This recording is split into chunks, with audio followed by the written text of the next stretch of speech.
What's going on, everybody? It's Neil from 2AF. It's the end of the month, so we've got another video about gun history, gun stories. Today we've got the SR25-BR. And just to break that down real quick for everybody who doesn't already know, SR stands for Stoner Rifle. They got the number 25 by taking the original number of the AR-10 and the AR-15. You put the 10 and the 15 together, you get 25. And then the BR stands for Battle Rifle. Before I get really into talking about this gun, it is important to note that really the best information that I have about this is at least secondhand. So some of it is probably even worse than that. While I have discussed all of this with somebody who is aware and was involved with it, and he said, you know, it's good enough for government work, that definitely indicates that probably not all of this is 100% correct. So please just view this like based on a true story type accounting of events. So the SR25-BR was an unreleased model. They didn't really sell these commercially. Obviously there are some exceptions, although I've heard the exceptions are as few as 2 full guns are out in the commercial market. It could be more than that by now. That information I read about 2 full guns was kind of old. It could be less. Maybe the second gun got turned in somehow for some reason. The truth is I really don't know. There is a slightly larger number, but still a very low number of upper receivers out there. And then again, very, very few of the SR25-QD silencers that are attached to this. I'll talk about that a little bit more in just a second. So one way or the other, SR25-BR, very, very few models exist out in the commercial market. And they're kind of historically significant because this is kind of where we turned the corner from having, prior to this, most of Knight's Armament SR25 guns were 20, 24-inch, large sniper type guns. My understanding of how this gun came into existence is it's pretty early in the war, and there was people who had Mark 11s. They were using them overseas, and they saw the need to have a smaller gun. So I had heard one of the guys had his 20-inch gun chopped down to size and brought it back to Knight's Armament, had it chopped down overseas.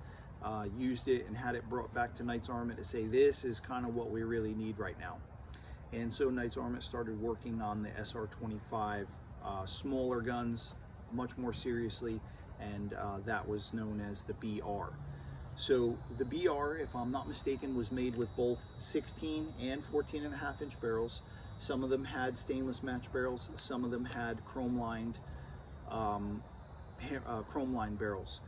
I do think that all of them had, hopefully you can see this, those dimpled barrels, which kind of became synonymous with Knight's Armament. I don't know if this was really the first gun to have a dimpled barrel or not, but it was certainly one of the early ones.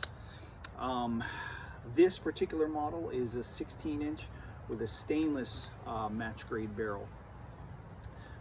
So they had versions with 2 different barrel lengths and the 2 different types of barrels.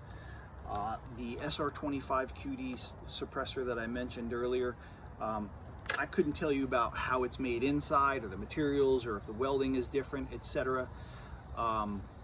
Outwardly, this really just looks like a 30 caliber NT4. And again, these are pretty rare. Same type of latch with the ring that locks it in place. This does have an incredibly fat end cap. The end cap here is, I don't know, man, maybe that's a 1/2 inch, but it's pretty heavy end cap here. But like I said, outwardly looks just like an M4QD or NT4 silencer. It attaches to the enhanced comp. The enhanced comp, as you can probably see, it resembles what came later as the triple tap and then the super tap as well. But the enhanced comp, again, is pretty rare. The only time I've really ever seen them is on battle rifle, uppers.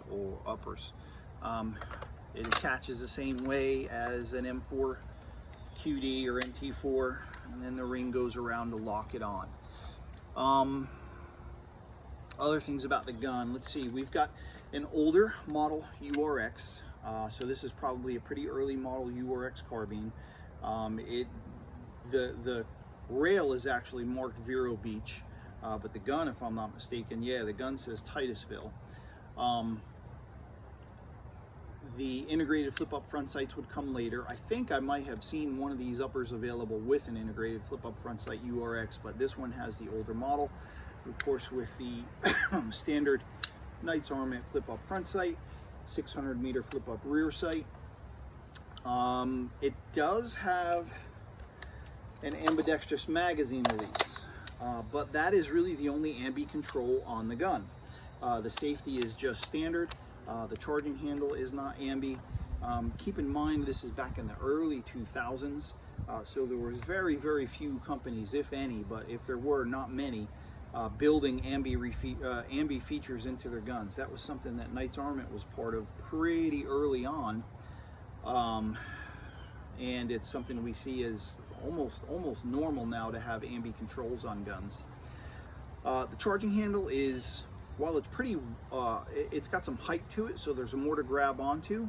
Like I mentioned, it's not ambidextrous, and actually the charging handle latch that's on this side, it kind of just resembles a standard GI AR-15 charging handle latch. So we didn't start seeing the big latches just yet. It does have the gas channel here, so that when you're using a suppressor, the gas can come out the side here.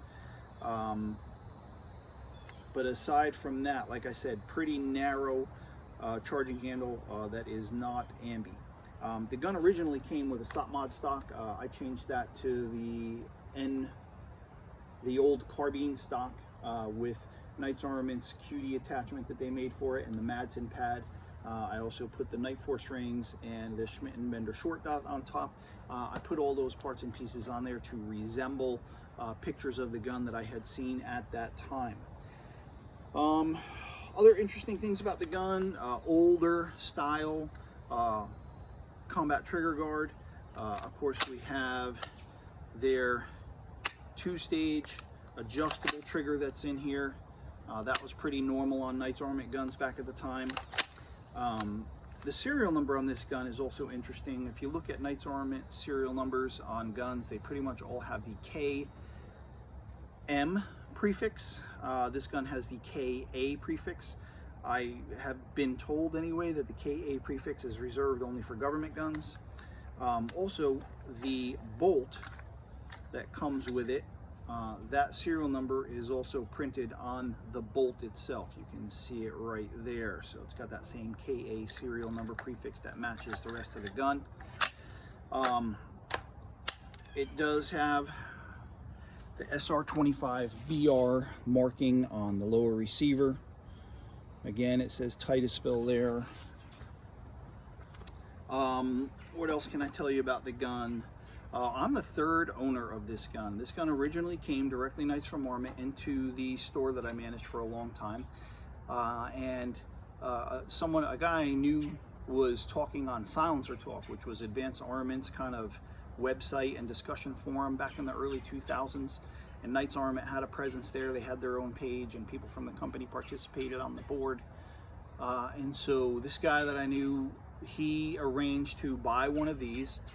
Knight's Armament sent it to the store. We transferred it over to the guy, and that guy had it for not a long time. He sold it somewhat shortly after,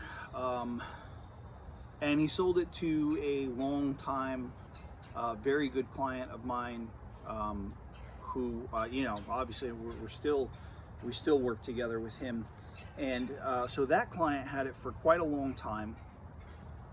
And somebody eventually got in touch with me and said, do I know anybody who has an SR25K, because they wanted to buy it. And I told them, I don't know anybody who has a SR25K. That's just another rare Knight's Armament early 16-inch gun. But I said I knew somebody who had a BR, and was he interested to find out about it? And he said, yeah. So I asked the client that I knew, I said, hey, somebody's looking for one of these guns. Would you be interested in selling it? And he said maybe, if it made sense to him and everything worked out, that he would. So I passed those details on to the interested buyer, but he really wanted the K gun, so he passed. It was right about this time that an acquaintance of mine on Instagram and callsign Ninja, he had just recently purchased a battle rifle upper and SR25-QD can. And I was talking to him about it, and I was like, yeah, I know this guy locally who has the full gun and the can, and I think I might have mentioned to him that it's possible that he would sell it. And he said, man, if he would sell that gun, don't let it leave Jacksonville. If he did, and you know, we just lost touch of this gun and we wouldn't know where it is, there's probably zero chance of ever being able to find one again. So Jacksonville has, knock on wood, there's a lot of good guns here in this city and in the surrounding area. A lot of good brands, a lot of good quality stuff. Certainly a lot of Knights Armament. But I think there's probably an unusual amount of SR25s in this area. A lot of them compared to maybe other places in the country that you go. And so Min said, don't let this gun leave Jacksonville. So I talked to the client and I asked him if he was interested in selling it to me, and we worked it out, and I wound up getting the gun. And I don't plan on ever getting rid of it. I'll probably have it always. I think I actually even wrote it into my will so that a friend of mine who is another big Knights Armament fan in this area, Jimmy Two Doors, he can get it for the same thing that I paid for it once I'm dead. So Jimmy, just get in touch with Monica when that happens, and you guys can work it out. Anything else about the gun that I can really tell you? If I haven't said it already, I had read on the same Silencer Talk forum that there was really only 2 full guns that were sent out to the commercial market. Now that number is an old number, so when I read that, it was probably still in the early 2000s, maybe 2007 or 8 or so. So that number could have changed. There could be another 1 or 2, who knows? There could be less. It could be, I know one guy who had one, who before anybody knew how kind of cool the gun would be and become historic, he traded his in for the next better model. And that's something to be said too. Any of the models that came after this were probably better guns than this. They probably ran better, they probably were more reliable, because as you build a gun and you learn about it, you make improvements, and those improvements become the new model. So after the SR25-BR, we had the EMC, or the Enhanced Match Carbine, and that was a commercially available model that anybody could get. But it wasn't around for too long. Not too long after the EMC came out, I don't know how long it was a year or 2 years or something like that, the ECC came out, or the Enhanced Combat Carbine. And that was a gun that a lot of people were really into, and the ECC was around for a while. I have one of those as well. But eventually the ECC turned into the ACC, or the APC, the Advanced Combat Carbine, or the Advanced Precision Carbine. And those are the kind of models we have today. I think the ACC is gone now, but the APC is what's currently shipping when you can get them to ship. The APC and the ACC were basically the same gun, with the exception of the barrel. Both of them had 16-inch barrels, but the APC is a 16-inch match grade heavier barrel. That is, if I'm not mistaken, it is chromoly, and the ACC was a skinnier profile, chrome-lined, hammer-forged barrel. And like I said, those are the models that are available today. So we probably are at a point where some new SR25 models are probably coming down the line somewhere. But this was a historically significant gun, because prior to this, pretty much all the Knights Armament guns were 24-inch sniper style precision guns, and this was kind of where they turned the corner. And now most of the SR25 guns you see are in the 16-inch range. So cool gun, glad to have it, has a cool part of history. Stick around. If you have questions about it, leave them in the comments. If I can help with anything, just be in touch here on the messages, or send me a text, or send me an email. Happy to help. If you're interested in what's going on 2af.com, always sign up for the notifications on the website. And we'll see you again later for another gun history video. Thanks for watching.